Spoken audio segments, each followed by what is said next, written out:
Hello, I'm Toycat and welcome back to the second channel geography video. This is a series where I talk about geography and the world and stuff. And today I'm going to be showing you a map of Europe. You might be familiar with this one by now, but you might notice the map of Europe and the map of the EU are very different maps with different borders. And the interesting thing about the EU is it barely covers half of Europe's land area. And in fact, 23 of the 51 European countries are not members of the club. And you might figure, given how easy, the membership criteria technically is, all you have to be is a European country with a market economy, a democracy, rule of law, and human rights. Pretty simple stuff to me. Why are the other European countries not currently members? Especially since lots of countries have fairly positive views or have, some stage of relations with the EU. Why are they not currently joining, or why are they not currently members? Let's explain alphabetically, one by one, every single one of the 23 non-EU members that are European countries, and what's going on with them in today's video. So let me just start by clarifying that this is just talking about the EU's current trajectory. I know you might have a big opinion that oh yeah, it's falling, it's going to crumble any day now, and that is entirely possible. You might even argue likely, but I'm talking about if the EU continues to expand. Here are the kind of current situations with each of the countries, because the very first example, again alphabetically speaking, is going to be Albania. So Albania is a pretty interesting country, first of all because they have a double-headed eagle flag, which is really ominous, and they're also really well known for old towns and such like that. But Albania has an interesting relation with the EU because they've wanted to join for quite some time now, actually, and they've been on the short list of candidates to join, but they've always been rejected by one or more European member states because of the fact that their democracy has been fairly unstable. And again, this isn't something, this is quite a complex international subject where is it really unstable, or is it just Europe saying it? But again, to some extent you can argue both sides, and because for a European Union member state to join it, they need to be approved by every single EU current member. Given that there's 28 EU states right now, it's very tricky to get all of their approval on something as tricky as a international thing like that, and therefore right now Albania, although it would like to join the EU, and it's currently trying to in some stages, that whole democracy thing, the EU's just trying to leave it a few years and then come back to it, but they do want to join the EU, and they are likely, contender at some point in the future. They don't have any huge issues besides eventually Kosovo, but it is something interesting to do with Albania. They are trying to join the EU, but they currently have issues in the realm of of their, democracy and the way their governance works, because it is very different to the rest of Europe. Again, Albania is a very different country to the rest of Europe for a lot of good reasons and potentially some bad ones. So next up, let's talk about the second country, which is going to be Andorra. So little Andorra, found right in between France and Spain, is one of the interesting. I like Andorra a lot because it's one of those countries you have to explain to people, and they're like, oh yeah, there is a country between France and Spain. There's even that whole internet story about it. But yeah, Andorra, country known for having beautiful mountains which people ski on, and also known for having the exact same flag as Romania and Chad, funnily enough. But yeah, let's talk about Andorra, because you might wonder why a country as small as Andorra doesn't want to be an EU member, given that when you join the EU, you get that fair, same member vote as every other state. So Malta, despite being significantly smaller than Germany in terms of population and in terms of land area, that's Malta there, by the way, despite being significantly smaller, it still gets the same veto power of a new member. Not that it's ever used it. It still gets the same, powers to have that vote on the executive council. And because of all these different things, you might question, why doesn't Andorra want that? And the simple explanation is that Andorra, alongside other micro-states in Europe, kind of don't want to join the EU because they get a lot of the benefits already. They print the euro because it's easier than having their own currency, and they have an agreement where they pass goods through pretty fairly. And it just means, from Andorra's perspective, it doesn't necessarily make sense to pay the membership fees to get that representation, which they don't necessarily need and couldn't really take too great of an advantage of anyway. So yeah, Andorra currently doesn't want to join the EU. However, their opposition wants to join the EU, the Social Democrats right now, and the EU kind of wants Andorra to sign some more comprehensive agreements because they are the largest microstate, so they are the most logical microstate contender. And again, if you ever see a surprise EU member, it would likely be Andorra because they already comply to so many of the conditions. It's just that they're like an EU member that also isn't an EU member at the same time, and that's Andorra. So next up,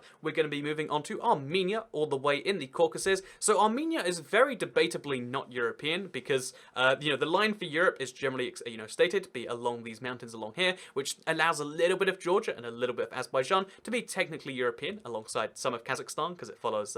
We'll talk about that in the Kazakhstan bit. But let's talk about Armenia, which is obviously famous for its genocide, which is always the worst thing to say, but also way more excitingly, Lake Sevan, which is Yerevan's the capital. Lake Sevan, which is one of the most beautiful lakes in the world. So you get a little bit of balance of that, like with some countries. But yeah, Armenia is kind of overlooked for that first thing. But Armenia does have a lot of things going for it, and one of the things going for it is a potential EU membership. So the European Parliament has specifically specifically said that Armenia could be a candidate, and the reason for that is because even though it's technically not geographically in Europe, for some reason it's what's called politically in Europe. So this is a complex situation, but basically Armenia can join the EU if it wants to, and it currently does a lot of trade with the EU, but it does rely on Russia for defense, so it's kind of in this weird situation of like, it would kind of like to, but it's not likely to because of the whole Russia situation. A lot of the, bear in mind, it is a former Soviet republic, our first one off the video, and that creates some difficulties, especially when paired to the fact that it has serious territorial issues with another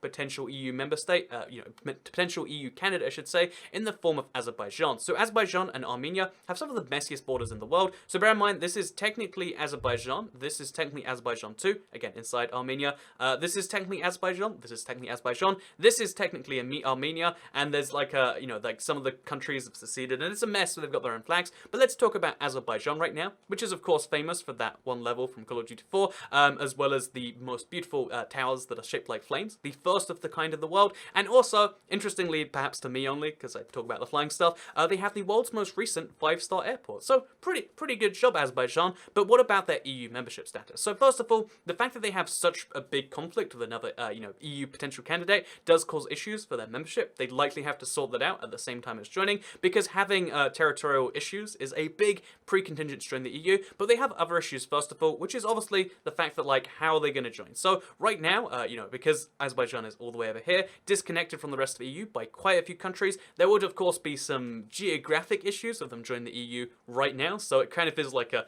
kick it down the road until it's more kind of sorted. But there is also issues of like, what does Azerbaijan necessarily benefit from joining the EU? And that's something where it's more like it kind of depends what you want from it. However, it is worth mentioning they have signed a bunch of agreements with the EU in terms of like, oh yeah, visas have been liberalized a little bit, and it is a potential for the future, but it's just like right now Azerbaijan does not have any direct plans, and it hasn't been stated by either party that they're going to join the EU. It's just like recognized like, oh yeah, well, if Armenia's a candidate, then Azerbaijan one day could, Armenia could be a candidate, one day Azerbaijan could be too, and it's just like a kick the can down the road kind of thing, and that kind of works for Azerbaijan, honestly, and I guess it works for the EU too. But that's just 4 of the countries that haven't joined the EU yet. Let's talk about the next one on the list, which is going to be Belarus. So Belarus is a really easy one to talk about. Right now, they are not eligible to be a candidate. And you might be like, are they not European? Are they, what's the deal there? And they do have a market economy. They are European, and there's debatably human rights, and there's debatably rule of law. But the big issue is that they're not considered a democracy by the EU. And honestly, this is like a thing where you might be like, oh, look at the EU calling countries not a democracy. But like, if you look up Lukashenko, I think is how you pronounce his name, it really is quite clear that like that's his thing. So yeah, Belarus, land of dictators in 2018, and land of being called White Russia, but it's sadly not able to join the EU right now. Again, that could change in the future, especially given that Belarus it has the potential. It's just right now it's very aligned with Russia. Like, so there's barely even any EU alignment there, and there's a bunch of sanctions imposed by both countries. It's just a mess, and they don't have any real likelihood of joining the EU, despite the fact that they're surrounded by EU members and potential future members. That's just not a thing that's happening. So next up, let's talk about the next country on the list, which is going to be Bosnia and Herzegovina. So again, we're sticking to that alphabetical thing. So Bosnia is of course known sometimes for the war, but way more importantly, in my opinion, for the beautiful bridge in Mostar. Again, pretty semi-famous thing in Bosnia. But yeah, Bosnia and Herzegovina is actually a current EU current EU official candidate. So because the EU has a very complex joining process, Bosnia has been officially approved as of late 2016. The reason they weren't before that is because they had to deal with the whole war trial stuff. They had to do some international justice, whatnot. But basically, they were officially approved to potentially be a candidate in late 2016. And there's been no real developments since then. However, Bosnia wants to be a member, and a lot of EU member states, including the big ones at the time, Germany and the UK, because the UK is its whole own thing. We'll get to that later, maybe. But yeah, so basically, Bosnia is likely to join at some point, but there hasn't really been much development besides like, we're gonna work on that soon, but there hasn't been any official updates since December 2016, besides them saying, yes, we will, and 18 months later, here we are saying, yeah, they still will, they're gonna get to it, and they actually likely are, because support for it is fairly high in the country, and given that they officially can now, it would make sense, given that, again, there's like the kind of connectivity to the rest of the EU, unlike with the next country on this, which I'm just actually assuming as we go through this, because the next one on the list is going to be Georgia. So Georgia is interesting. Yeah, jump from B to G. I know it's crazy, right? But let's talk about Georgia, because Georgia has the most interesting joining issue of being not necessarily territorially intact. So Georgia is one of the most unique countries in terms of how many territorial challenges it actually faces, because there's two regions of the country which for the record, it's worth mentioning that they both have like some of the ugliest flags in the world. But yeah, Georgia, by the way, should mention a country that's known for being confused with the US state, and then people are like, that's you sure you're not talking about the US state? And interestingly enough, the US state has a similar population to the entire country, and it's also known for being confused with England because of their flag. But let's not talk about what it's confused with. Let's talk about its EU relations, because Georgia actually has very friendly relations with the EU. But again, because of their territorial integrity, it creates issues potentially, and given that Russia has some serious interest in the region, it does create some more tensions with that. But because of the Russia issue, because Russia and Georgia have some very complex things, Georgia has been very, very, very positive about the EU in the past, and they've even, their president has like publicly stated, like, yeah, EU membership, let's make that happen. And the exact goal for it, like they've said sometimes, like 10 years from now we could do it. Realistically, it could be a prospect in 10, 20, 30 years, but it's one of those things where like there's a lot of steps that need to happen, and not many of them seem to be happening despite them saying that they'd like them to happen. So yeah, what's the kind of conclusion from that? There isn't really one besides like, maybe that'll be soon, wouldn't that be nice? So next up, let's talk about Iceland, because Iceland is currently non-EU member. You would be very easily mistaken for thinking it was though, because interestingly enough, Iceland is part of the Schengen area, and therefore, and part of the European Economic Area as well.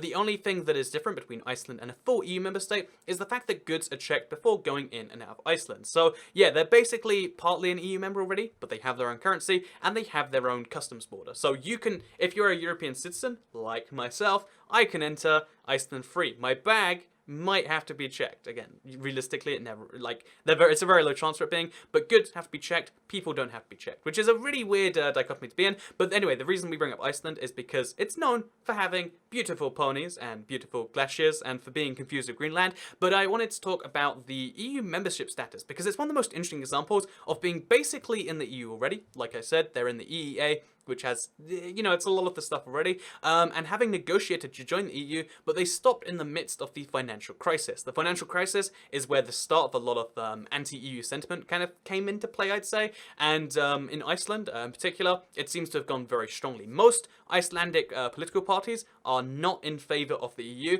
but most Icelandic people are in favour of a referendum. When you poll them about should we join the EU, it's usually like a probably not, but when you poll them about should we have a referendum on continuing negotiations, the vast majority of Icelandic people seem to agree. And maybe it's just the Icelandic people having a bad day. After all, there's only about 300,000 people living on the island, so, it's not a huge amount to make a swing one way or the other. But the fact that there's such a huge difference makes me wonder, will they join one day? Quite potentially. In fact, given that they were already fairly far from the negotiations, and as soon as they want to join the EU, they're not too far off, it's something where you could see that happen fairly soon. So Iceland, actually a fairly likely EU member. It just comes down to like, do they want to or not? And right now the answer is like, they don't want to, but they want to hold a referendum on it sometime soon. And right now, 2 of the 3 parties in government also want to do it. So what happens soon? Probably. Isn't that a nice little thing? Speaking of nice little things, let's talk about Kazakhstan, which is, I was going to say none of those 3 things, but it sounds mean, because I think Kazakhstan is nice, but it's not little, and it's not really a thing, because it's a sovereign state. So Kazakhstan is technically European too. The way they actually count it is there is a river, actually, the name of the river I blanked on right now. I think it's the Ural River, but yeah, there is a river which cuts through Kazakhstan, and it starts in this sea right here, and then it goes right up through here, and yeah, there it is. It's the Ural River, and it goes right through Kazakhstan, and because a portion of Kazakhstan, the very most western portion, is technically on the west side of the river, the European side, Kazakhstan is a European country and therefore can join if it is democratic, market economy, rule of law, and human rights, which it does technically meet, they have said. And Kazakhstan is very pro-EU. Kazakhstan really wants to break its ties to Russia. They even recently switched from Cyrillic to Latin alphabet. There's a whole bunch of things they're trying to do to increase their ties with the world as opposed to Russia, because again, Russia, Kazakhstan, their split from the Soviet Union was a little bit wobbly, is a good way to put it. So basically, because they have questionable relations with Russia. They want to keep those strong-ish relations, but also very, very, it's like a cry for help. Like, we'll do it, please help us, anyone. So they've said many times they want to join the EU. They've even said it that way. They made a lot of backhanded comments about it, which I thought was funny. If you look into it, he made exact quotes like, we want to join not as a member like, Latvia or Lithuania, but as a full and equal partner. So based on the fact that he said that years ago and has made no real steps, didn't even sign like partnership agreements, based on the fact that he said something kind of backhanded and then didn't really make any accents, it could just be like a, feeling for everyone, like trying to be friends with everyone, or maybe the guy in charge just had some bad speaking. But it's the sort of thing where like Kazakhstan wants to join officially, but they're nowhere near the process of doing so. They're even further behind than countries that have said that they haven't said anything, just because of the fact that he says some things and then doesn't follow up with them, which we'll get more to later actually with more countries. But next, let's talk about a country which is, the fact that I'm calling it a country is gonna cause those comments. So just don't do it. Let's not have a debate about whether this is a country. Let's talk about a country that believes it's a country itself and a country which the EU believes to be a country. Let's not talk about the rest of the world, or you perhaps in your, non-EU, non-Kosovoan potential, whatever, I called it a country by accident. Whatever, let's just talk about Kosovo because the EU considers it to be a candidate state and therefore we've got to talk about it. And let's just do it. Let's just get it out of the way. So Kosovo, land off that place where if you talk about it, Serbians yell at you on the internet, and also land off that statue of Bill Clinton, fun fact. So yeah, let's talk about Kosovo because they are technically an EU candidate. However, there is a bunch of issues with them joining the EU, not only in terms of like, you have to, go through 35 to 40 chapters of just like, you need to get, you have to harmonize the systems, but also Kosovo is very, very, very poor, so there's a huge, huge amount of aid that would have to be poured in there. Also, Kosovo and Serbia have that whole issue with each other, so that kind of has to be worked out. Even though Serbia and Kosovo have agreed not to impede each other's EU relations, it's still something where, like, you kind of have to deal with them at the same time, sort of, to make sure it works that way. And basically, Kosovo, despite the fact that it would be an interesting idea for a member state, the fact that it has all those barriers, and then, on top of that, let's say they go through all of them, they fix their issues, the EU is willing to supply aid, well, the EU, all of the EU members have to, go through it, and even the current 28 members, a lot of them are very skeptical about, I guess, countries being, like Kosovo, seceding. So Spain does not properly recognize Kosovo because Spain has a lot of its own autonomous regions. Looking at you, Catalonia, that would want to secede if they realized it was so easy to join the EU afterwards. So Kosovo probably not going to join the EU anytime soon. There's just so many reasons why it shouldn't, and the list of reasons why it should is like, well, they kind of want to, and it would expand the EU a bit. And unfortunately, those aren't usually good enough reasons to expand the EU. So Kosovo, 2050, if you're lucky, maybe. But again, looking that far into geopolitics, it's way too hard to know, like, oh yeah, maybe it's not a country then. Maybe it's a bigger country. Maybe they take over Serbia. Who knows for sure what happens? Now that I've said that, the angry comments are going to be even more angry, but whatever, it's a thing. So next up, move to talking about Liechtenstein, the next country on the list here, because Liechtenstein is going to be another micro country example. You look at Liechtenstein, you're like, oh yeah, look at it, it's so cute right there between Austria and Switzerland, but they are very, very rich. By some measures, they're even the richest country on earth, because that's what they're known for, actually. They're known for being super, super, super, super, super, super, super, super rich, and they're also known for being one of the few countries which has no official like border control in and out, no airport. It's like you just kind of, you walk in, you walk out. It's a nice little thing. And they're also known for being one of the longest lasting microstates on Earth, because they just kind of were made by a mistake of the Holy Roman Empire. It's a fun little thing. But yeah, let's talk about Liechtenstein, because they currently have relations with the EU, which basically relate to like, oh yeah, well, Liechtenstein had very close relations with Austria until the World Wars happened. Then Austria couldn't really afford to keep Liechtenstein under its wing, so Switzerland kind of like is big brother to Liechtenstein. They had a big debate in even joining Switzerland, which would have made it a lot easier in this regard. But and Switzerland, had a big debate about taking them. But Switzerland concluded like we couldn't offer them anything worth their while, and Liechtenstein said, yeah, that's fair enough. And that would have been the easiest way for them to be part of a country. But as far as like joining the EU, the basic answer is exactly exactly the same as Switzerland. So they don't use the euro. They're part of the Switzerland kind of thing of like, they follow Switzerland in foreign policy because as a small country existing in the middle of Europe, one of the two double landlocked countries in the world, the only double landlocked European country, you kind of just have to agree with your neighbor in that regard. And again, it's not something they need to do. They don't need to have their own foreign policy. So they follow Switzerland, and Switzerland will get to, but the long story short is like, they don't really want to. They're very Eurosceptic there. So yeah, that's kind of following a little bit into Liechtenstein, and you gotta just keep that in mind. So yeah, let's next move on to Macedonia, because another controversial example. So Macedonia, that place that's known for, you know, getting you yelled at when you talk about it, because you should not call it that title, you should call it the one underneath it. You know, even Google got yelled at enough to have both on there. And truthfully, yeah, I get why Macedonia is in the situation that it's in, where like, you know what, they have it like, they are potentially having future claims for the territorial integrity of Greece. That's not a good thing. I agree. But anyway, so Macedonia, long story short, is they can't join the EU right now. They are on the list of potential candidate members, etc. However, they, like Greece has said, like, we're vetoing them. They've even said it like right now, this early on, unless they fix their name. And Macedonians are not willing to change their name to join the EU. It's kind of like but I mean, if you think about it, like, just, if another country tells you to change your name, it makes you not want to do it. Like, I'd be down to change the UK's name to, like, Kingdom United, just, you know, for fun. Like, you know, sure, if there's, just for the fun of it, let's do it. Like, I wouldn't be too upset about it. But if they said, you know what, Norway wants you to change your name to Kingdom United, and they're gonna try and not sell you any salmon until they do, I'd be like, not eating salmon anymore. Screw Norway. You know, it's like I don't know what it is. Like, it triggers an instinct in people. I can't quite describe it. And that's happened with Macedonians, where Greece has said they'll block EU membership unless they change their name. And that's just made Macedonians want to keep, or former Yugoslav Republic of Macedonians want to keep their name even more. And also Bulgarians have issues where they don't consider Macedonians to be a real ethnicity. Basically, it's a fustercluck, is the official way to say it, and that's something that you'll find over here in the Balkans. You know what? I think that describes the Balkans quite well, but Macedonia can't join the EU right now. They are on the list of candidates, and maybe one day will, but they've got to sort their name first, and right now, it looks like a big political deadlock that might not necessarily go anywhere. So, let's move on to the next country, which is going to, of course, be Moldova, everyone's favourite Romanian-linked country.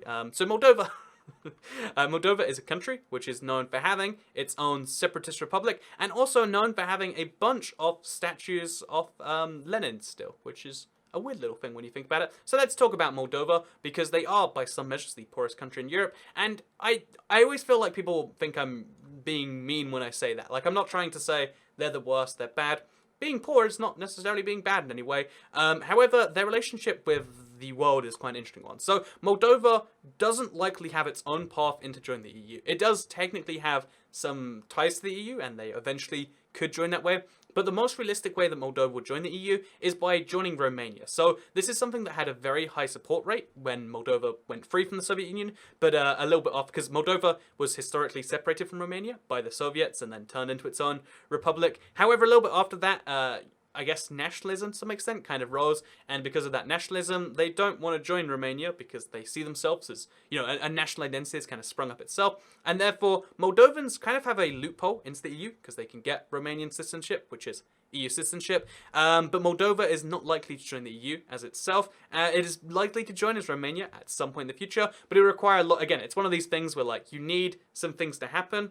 And yeah, if Romania does accept Moldova into its part, it would automatically become a member of the EU. We have a precedent for this, because when East Germany joined West Germany, it just, you know, it continued West Germany's membership. The same thing would happen with Ireland and Northern Ireland, for example, and any other example of a country absorbing another country. Like, you know, if the UK just decided to absorb Ukraine, because, you know, they both have UK as their initials, then, you know, that would be a part of the EU too. Don't know if that's legal. Don't know.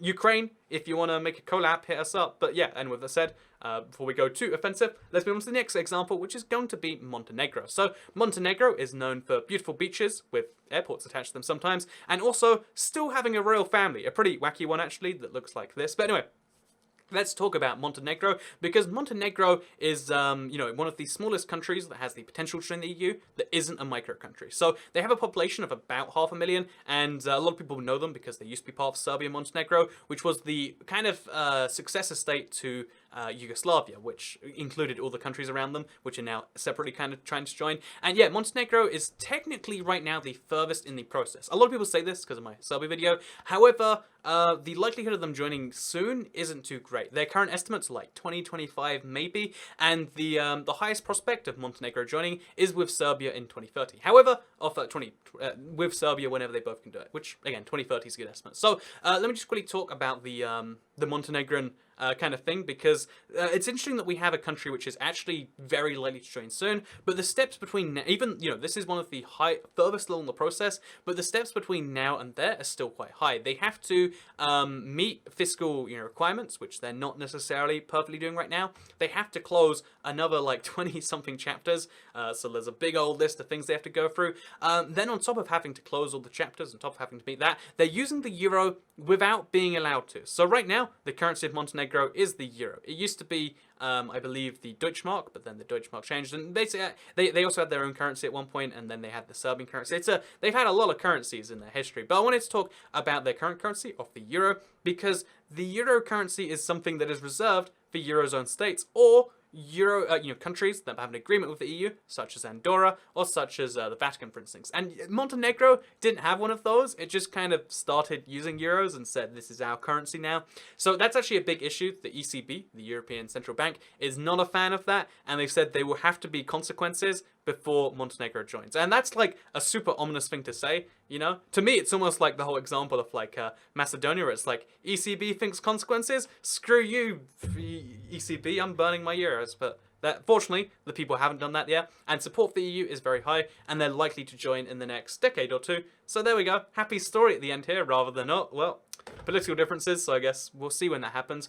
So yeah, that's the end of Montenegro, and it's joining of the EU. So next, let's talk about Norway, because there's no way you're going to believe, their stats of joining the EU, because Norway has actually, it seems like a logical member to join. Like, you look at the map, you're like, I feel like there's a gap here somewhere. I can't put my finger on it, but the actual answer is that Norway is the gap. So yeah, Norway has had relations with the EU for quite some time, and they're another EEA member. So that means that they have the same agreement where like, oh yeah, you can enter there freely, they can enter your freely. They have really strong, tight agreements, but they're not part of the European customs area, and they're not part of the European Fisheries Treaty and a whole bunch of other things. Basically, because Norway is a very, very fishing-heavy country, and because of a few other like agricultural reforms they don't want to make, and because they're also very rich, they'd have to pay high EU member fees. They've just decided, let's not become an EU member. And despite the fact that political parties have had a very strong EU bent, pretty much all of them in Norway, it's the reverse of Iceland, where like their people kind of want to decide on it.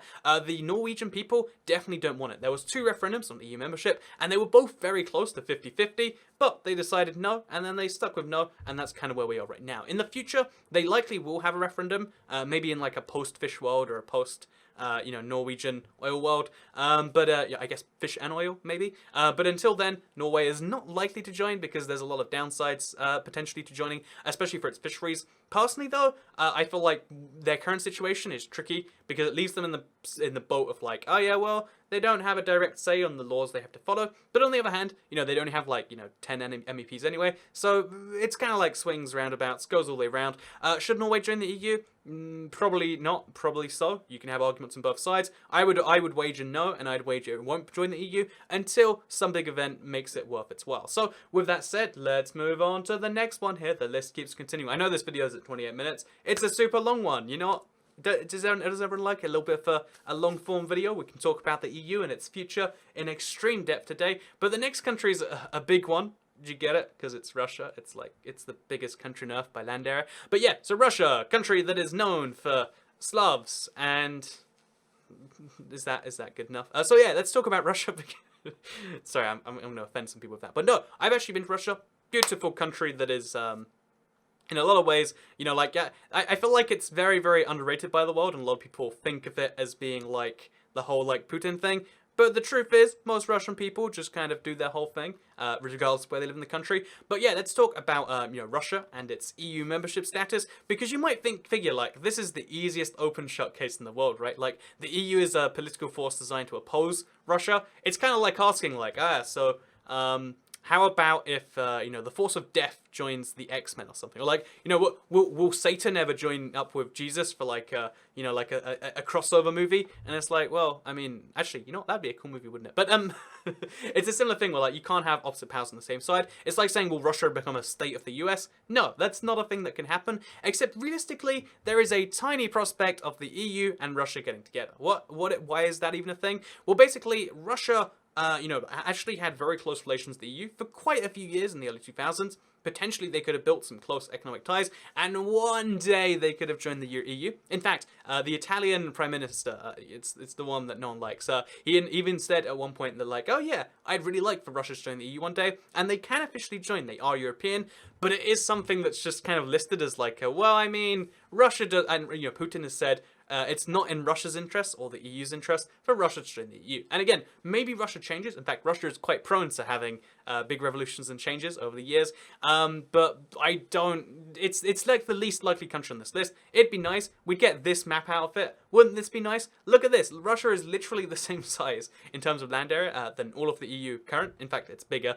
This is what the EU could look like. You'd just be putting the stars in Russia that if you know, evened out the flag. To me, I find that wacky, but it is something that realistically can happen. But if you're talking about it, you have to have a successful EU over another 100 years or so.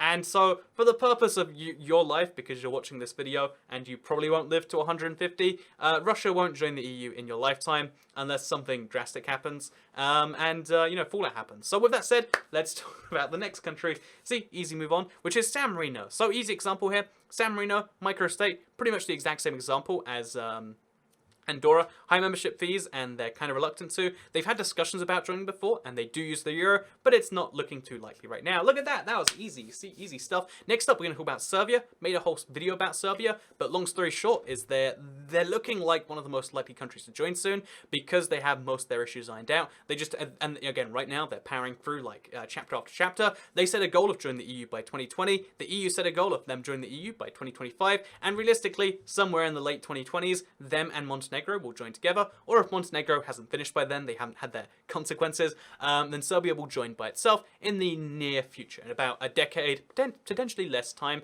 and that'll be the EU's 29th member state, or 28th, because the UK is leaving. So, Serbia, another easy example. Next up, let's talk about Switzerland, because Switzerland is the big example I mentioned earlier of like, this is the headache of talking about the EU. So, Switzerland is in an EEA-like agreement. They're technically part of the EFTA, and they're technically part of the EEA in terms of bilateral treaties, but they haven't signed up to be a part of it. They've signed with the EU a billion different treaties, or it's actually like 7, but yeah, with smaller treaties attached to them. They've signed a bunch of different treaties with the EU, and all of those treaties all have to be signed at the same time. If one treaty collapses, all 7 treaties collapse at the same time. So this is an interesting thing because it leads to the situation where Switzerland, you know, is technically an EU member, no, technically not an EU member, but it technically kind of does at the same time, and it just leaves this headache of like, so are they an EU member? No. Are they likely to become an EU member? No. The Switzerland population, as you can imagine, based on how independent they've tried to be over the past 150 years, are not very likely to join the EU in the near future. They have referendums on it every now and then, but it realistically comes to like, nah, we're not joining that kind of thing. The largest Swiss party right now is also anti-EU, and basically Switzerland and the EU is just like, you know, we're just going to have to accept that, like, for a very long time, there's going to be a hole in the map. The benefits of Switzerland joining the EU are not exactly huge, but the loss of sovereignty, which, by the way, they didn't join the UN until the late 90s, basically comes down to, like, I guess they're not going to do it then. So, yeah, let's move on from talking about Switzerland, which is a simple, like, it seems like Switzerland and Russia shouldn't be in the same category of, like, probably not now, probably not ever, but that's kind of how things actually are. So we're going to move on from that example to talk about Turkey, because everybody loves countries named after farmyard animals. But I wanted to talk about Turkey, land off one of the biggest, in fact, the biggest city in Europe, and also land off the kebab, because Turkey and the EU is such a controversial subject, not just for EU citizens or European citizens or people that live in the English-speaking world, or the West, or whatever you want to call it, but also in terms of for Turkish people, because for quite some time, there was high support, especially amongst EU politicians and Turkish politicians, to get Turkey in the EU. They've been like fast-tracking the process, they've been making it happen, they've been like zooming through it and everything. However, things have kind of stalled recently. So Turkey has been repeatedly saying, let us in the EU, you know, make it faster for us, like this whole process isn't good. Whereas a lot of EU member states have started to say like, ooh, maybe we should watch out on that. Because if Turkey joins the EU, they will be the largest member state by population, depending on how you measure figures, either now or in 2020. So because they have the fast population growth, they will be a majority, which is, or like a plurality, which is potentially questionable thing. And the other thing about Turkey joining the EU that is maybe a bad thing is the fact that they have a guy in charge that, again, keeps making statements saying he wants to join and then keeps doing things that damage relations, like that whole staged queue. But all of these things together, Turkey is currently in a very close to EU relations that doesn't seem like it wants to, that also pretends it wants to join the EU. Again, I can't suss out the relations. Maybe it's like you know, they're playing 5D chess and I don't get it. But right now, they have a guy in charge that's kind of incompatible with the other EU leaders, and it's unlikely to happen. And however, it's interesting because one of the reasons, one of the things Turkey got in exchange for cooperating on the whole migrant crisis was the fast track to EU membership, like faster track. And yeah, I don't get Turkey in the EU. Of all the examples where it's like, this is a complex geopolitical game, Turkey has a lot of reasons to want to join the EU and a lot of reasons not to. And I guess at the same time, their leader kind of plays both lines at the same time. And I don't get it. And yeah, right now, Turkish support for Turkey joining the EU, in the EU, all-time low. Support for EU joining in Turkey, all-time low. And so it looks like, I guess it's not happening now, even though they are on the list of candidates, and that's just a thing. So yeah, with that said, there's Turkey, the maybe joining, maybe not part of the EU. And that actually brings us very, very close to the end here. We've just got 3 more examples of Ukraine. Will Ukraine join the EU? Actually, quite likely. They've signed big agreements, big free trade agreements, and it's been good for Ukraine when they've done that. However, there's kind of a split in Ukraine, east to west, and there's even been some fighting in the furthest east cities of Ukraine, because the eastern part of Ukraine kind of believes more in ties of Russia. They have higher Russian populations, and obviously Russia is there for them, whereas the western parts of Ukraine, the parts that border the EU, they're very much more pro-EU. And there's been a big split. They had that huge, overthrowing of the government, and they had the whole protests and two-sided kind of thing. More Ukrainians want to join the EU than don't right now. But again, right in Europe, that's a thing that changes a lot over time, so expect to see that change from bit to bit. But yeah, so will Ukraine join the EU? The answer is, it looks like it's a likely contender, but there's a lot of issues, especially given it is a huge country, again, by population and by land area, and also given that they're having like wars right now, and they just had some territory stolen. It's good for Ukraine to join, and it's potentially good for the EU, so they're having negotiations. But again, if it is going to join, it's going to be like 10, 15, 20 years out. So yeah, will Ukraine join the EU? Soon, maybe, sort of. So let's talk about the UK next. So the UK is currently a member of the European Union. There is no actual sign that there will be a leaving in the nearest future, but let's assume that they are, because like, let's just, the UK has signed Article 50. Technically speaking, if nothing happens, if everyone falls into a coma, they will leave as of March of 2019. So I don't want to say like I'm anti whatever's going on there. Like I'm watching, I'm seeing what goes on there. I'm not pro or against the whole leaving now or not. I'm curious as to where things go from here. But let's talk about the post-UK left the EU future. Let's say it's out of the EEA, so it's not even in an Iceland situation. It's just in its own little place. Like UK, EU, separate entities. There's, a lot of people, as the majority, the plurality of British people do want, 51.9%. So anyway, with that said, let's assume that it's taken that position. Will the UK rejoin the EU? And a lot of pro-EU people, I guess not even pro-EU people, just crazy pro-EU people will say, yeah, of course it would rejoin. It's in like 5-10 years, the demographic shift will mean most young people in the UK, because more young people favour the UK, will want to join than leave, and therefore we'll have a big debate on it and will rejoin. There's some issues, however. The first one is obviously the fact that demographic shift should, for the longest time you'd figure, oh yeah, well demographic shift means that like, oh yeah, well, I mean, different parties are going to get in charge. But the truth is like, even though demographics shift, then the parties and the issues shift with them. So the EU issue will shift with the demographics. So it's not necessarily guaranteed that the, Remain or rejoin would win. And also you got to bear in mind, that most British people, even people who voted to remain in the EU, are Eurosceptic. It's something where the big reasons to pin down why is the UK so much more Eurosceptic than the rest can really be put down to like two or three big reasons. The first of one being, of course, the fact that we're separate, we're not necessarily directly linked. There was a huge financial crisis when we had some Euro-like Black Wednesday, look it up, but Black Wednesday not being directly linked and having low EU spending in the UK compared to, you know, the UK contribution. So because of those three things, the UK is very Eurosceptic as a country, and even, you know, of the people that would vote to remain in it, people voting to, rejoin it is not necessarily something that would happen. And the bigger reason, if we ignore the whole, like, oh, how would votes go, the bigger reason why the UK would likely not be able to rejoin is because every country that joins the EU now has to accept Euro and Schengen. They're kind of like parts of the EU that you have to accept when you join now. And also the UK's rebate, which is a big part of the UK being in the EU, you know, 2/3 or something of the UK net contribution has to come back to them. Because of that rebate, which would vanish if they left the EU and would not come back, and because we have to accept the Euro, which is something literally like a single-digit % of UK people want, and because of the fact that demographic shifts means shifts in change, basically the UK rejoining after leaving would have to be exceptional circumstances for it to happen. So will the UK join the EU?